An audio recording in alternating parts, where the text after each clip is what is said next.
দুপুরের এত রকম পদ দিয়ে লাঞ্চটা সারার পর তারপর আমি একটু বেরিয়েছিলাম, মানে আমার একটা ড্রেস কেনার ছিল তাই জন্য। আর এই ড্রেসটা কিনেছি, কেমন লাগছে তোমরা কমেন্টে বলো।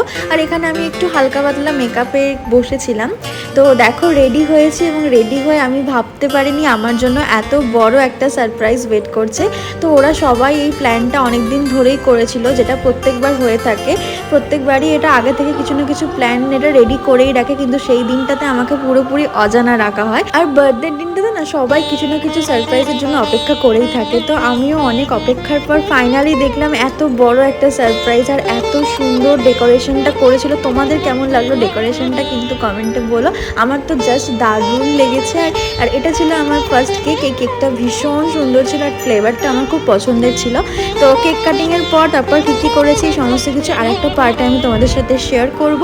তো ভিডিও ভালো লাগে চ্যানেলটা সাবস্ক্রাইব করো। ওকে, বাই।